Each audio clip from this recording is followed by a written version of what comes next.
So after the vlog of my chicken, or the update of my chicken, and also our CCTV camera and the guard, what they call this, signage there. So I'm very happy that my Kalyos or Bogtae is already transferred over here with the help of my cousin or relatives. So they are over there working. Then my wife asked me to clean this area. This is my bonsai materials, all of this. This is all picos. So you will see what will happen to this one after I clean this one.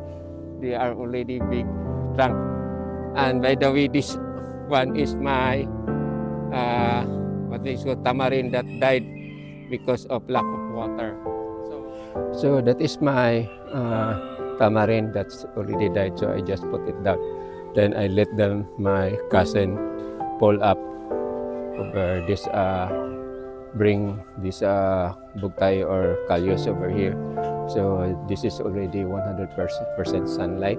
So that area there, that is all bonsai materials. So I will be cleaning that one because of the order of my wife that this is very dirty already. So we'll start to clean. We move camera backward.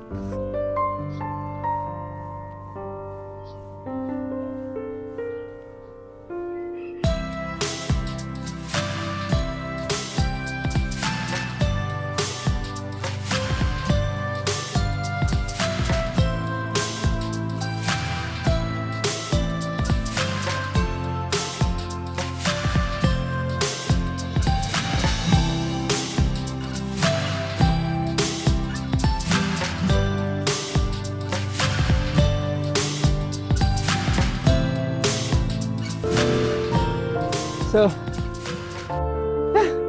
I have done cleaning my bonsai here a little. So I got abandoned bonsai materials in here.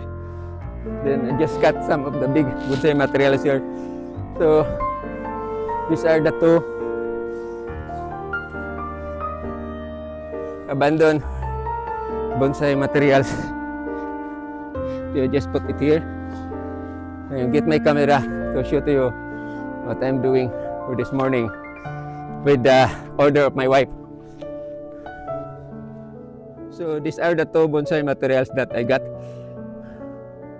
It is a red picos, and the other one here is a bougainvillea, and also hangus tani.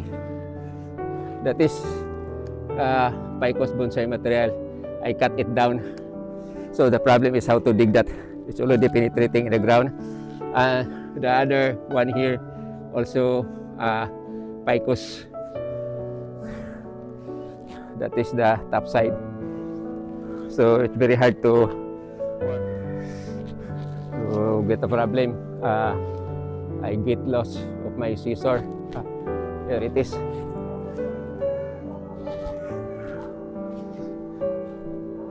So I think I'm so tired enough for working this two bonsai materials and get some two other bonsai materials. So I just end my video up to here. So I just let my relatives or cousin to finish this one. I'm very tired already. So just sharing about our situation here in my country in Southeast Asia. So this is the lifestyle of living in the rural area. So thank you very much for watching. God bless you all. Have a nice morning ahead of you. Bye-bye.